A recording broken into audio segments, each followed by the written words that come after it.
Welcome back to the Majority Report. Michael Brooks here. Joining us now is Joseph Cirincione. He is the president of the Plowshares Fund. Joseph, thanks so much for doing this. It's my pleasure, Michael.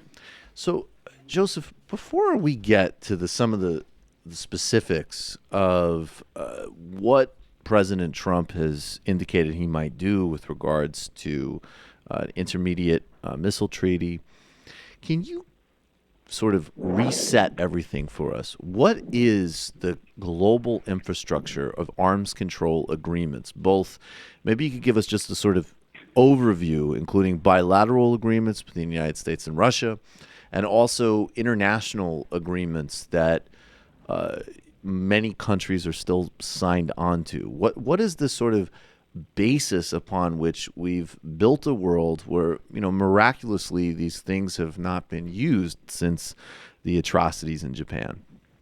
Sure, I'm happy to do that. I teach a course at Georgetown University Graduate School, so I have an hour-and-a-half lecture on exactly this topic. How much time do we have? Take an hour. Actually, that's great. I'll sit back. I'll go grab a little coffee and listen to my headphones. We can do this real quick. I mean, it's the basic themes are pretty simple. Ever since the first atomic bomb in Hiroshima, there's been two impulses in the world, and one is we got to get rid of these things, and the other is we got to get some of these things. And those two trends have really weaved in and out globally and nationally, and sometimes one trend dominates and sometimes the other. And the efforts to control the bomb started even before the bomb was exploded. Some of the scientists who were involved in the building of the bomb realized we need a system of control, so this could destroy humanity. And various presidents took various steps on this. I think the most significant step that most people think is John F. Kennedy, where he negotiated with the Soviets in the early 60s to have a limited test ban treaty in response to massive worldwide pressure to stop the atmospheric testing of nuclear bombs, which was spreading radioactivity around the world and was showing up in mother's milk. It was showing up in cow's milk. It was showing up in babies' teeth.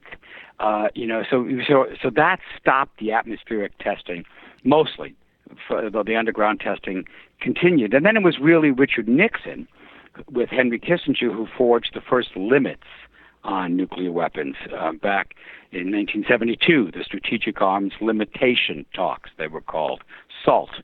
And then Ronald Reagan comes along, and he has, with this treaty, the one we're talking about, the Intermediate Nuclear Forces Treaty, referring to missiles that fly in between very short ranges that you would use on a battlefield and the ocean-spanning ranges of our intercontinental ballistic missiles.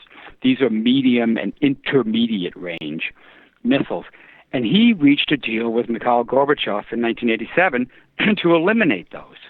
That the United States and the Soviet Union would take some 3,000 weapons they had built, perfectly beautiful, modern, working missiles, and would destroy them. And over the next few years, they destroyed all 3,000 of them and pledged not to build any in their arsenals to avoid this risk of a regional conflict becoming quickly a nuclear conflict, which would then spread to a global war.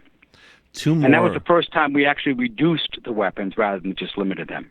What was that? I want to give you two more historical questions. One on the negative, horrifying, and one positive. So I think people are familiar with the Cuban Missile Crisis. Could you give us a couple of examples, and probably include the Cuban Missile Crisis because that's always worth retelling, of how close we've gotten to either an intentional use or accidental use of these weapons? And then, let's just start with that one first. Sure. Well, I'll tell you what George Shultz, the former Reagan Secretary of State, and Bill Perry, the former Clinton Secretary of Defense, say, that we got out of the high point of nuclear risk in the Cold War by sheer luck, that we came real close to doing this. The Cuban Missile Crisis, Robert F. Kennedy famously wrote in one of his memoirs that in one of his essays, I should say, that he was on the lawn of the White House during that crisis and thought, this is the last time I'm going to see the sun rise. And we really thought it was going to happen. And so that's the one people remember the most, where a decision away from nuclear war. But there's been about a dozen serious close calls as a result of a computer glitch. At one time, a training tape was inadvertently put into the computers at NORAD, our defense system, and we thought we were under attack, and they almost launched it because the big board lit up and they thought we're under attack. This kind of incident was recently portrayed in Madam Secretary, the CBS show. Their last episode of season 4 in May concluded with just such an accidental event. So it's been, we really dodged it, but the truth remains what Kennedy said at the UN in 1961. We're living under a nuclear sword of Damocles hanging by a slender thread, and we could have a nuclear holocaust by accident, miscalculation, or madness. So he said we have to eliminate these weapons before they eliminate us, and that's still the struggle we're faced. We've come way down. Since Reagan started the reduction process, the INF Treaty led to the next Reagan Treaty that George H.W. Bush got to finalize and sign, the Strategic Arms Reduction Talks, or START, which cut the U.S. and Soviet arsenals in half. Since then, we've climbed down by 85%. We've reduced the number of nuclear weapons in the world. Most of them are held by the United States and Russia, by 85%. So we're down to about just over 14,000 nuclear weapons. The trouble is that reduction process has stopped. There are no talks going on, there are no further reductions going on, and there are leaders in almost all the countries who want to increase the arsenals, including here. John Bolton, our national security advisor, is a big advocate of ramping up nuclear weapons, and he's been against any reductions or control mechanisms for his entire career. Yeah. Okay. So we'll get back to the sort of catastrophe of Bolton in a minute. On the positive side, and I guess you already outlined some of it, but maybe could you also touch on Reykjavik and also in a post-Cold War world? I mean, I know Barack Obama, certainly at least in speeches, outlined his vision of ridding the world of these weapons. What about the closest time, the closest we've gotten, whether it's been through actual policy or even just national articulation of Reagan, Gorbachev, Obama, of people saying we need to get rid of these things as a global project? Okay. So the closest we came is Reykjavik. And that's where, I was working on the House Armed Services Committee at the time, and I thought Ronald Reagan was the devil. I was working for the Democrats. And he had a big arms buildup in his first administration. In his second administration, he had come face to face with the nuclear threat, and he said we have to eliminate these things. I thought it was a joke. I thought it was a ruse. But no, he really wanted to do it. And when he got a chance to sit down with Mikhail Gorbachev in Reykjavik in 1986, they came inches away from a deal to eliminate all nuclear weapons, all of them. George Shultz was right there with him. He still tells the story. And it got hung up over a dispute over the Star Wars program, the anti-missile program that Reagan had started. Both sides made a mistake. They should have agreed to some restrictions on the program. Reagan didn't want to give it up. Mikhail Gorbachev thought he couldn't make a deal if he came back to his generals with an unrestricted anti-missile program. So the deal fell apart. But Reagan and Gorbachev kept up their partnership, and that's what led to the INF Treaty in 1987, and that's what led to the New START Treaty. So they didn't get all the way, but they started the reduction process.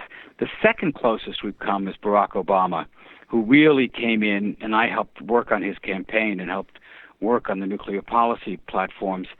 He really came in with the goal to institutionalize what Reagan had envisioned and thought he could do it and make a big start of it. And he did. His first couple of years were good. He had a new treaty, further reductions. He started a number of very positive initiatives, but he was met with the 3 R's. The Russians refused to cooperate. The Republicans attacked him ruthlessly. He made a big fight over simple treaties like the one he had on the New START Treaty. And then finally he faced the resistance of the nuclear bureaucracy. And for them, it's all about contracts and jobs and keeping these programs alive. And his program petered out. But now, this is the exciting part. Here's the good news. We're going to have another shot at this. with the elections that have just happened, you're bringing into power Democrats like Representative Adam Smith, who will be most likely the new chair of the House Armed Services Committee, who think we're spending too much on nuclear weapons, who want to kill some of the more dangerous new programs that Trump is starting, like programs that would build new, more usable nuclear weapons for battlefield use, who thinks we have to change the policy of the United States, this is Adam Smith, so that the president can't just push the button and launch a war solely on his own decision. He wants to change the policy so that we have what's called a no first use. The U.S. will not use nuclear weapons first. And with that, you now get at least a couple of years where you can have these debates in the Congress, maybe enact some legislation, but really be the testing ground for the next set of nuclear policies that hopefully you can debate in the 2020 campaign and perhaps have a new president come in 2021 with a better plan than Obama had that accounts for the resistance you're likely to face, that can get us back to reductions and move us back on the path to elimination. And with that, this is the final thing I'll say, then I'll shut up. There is an international movement that has arisen against nuclear weapons, not as big as what we saw in the 80s when you had millions of people in the streets, but very significant. In fact, I was in Oslo, Norway last December to see the Nobel Peace Prize awarded to this group, International Campaign Against Nuclear Weapons, ICAN, who won the prize for their global campaign to get a new treaty that the UN has passed on banning nuclear weapons. First time in the nuclear age that we have a treaty banning them, saying they should be illegal. And this is picking up steam. They're hoping to have this treaty enter into force. They need 50 nations to ratify it. They hope that in 2019, no later than 2020, the treaty will actually enter into force. None of the states with nuclear weapons have signed it, but that's the struggle. See if you can pressure them into taking meaningful steps to reduce and ultimately ban these weapons.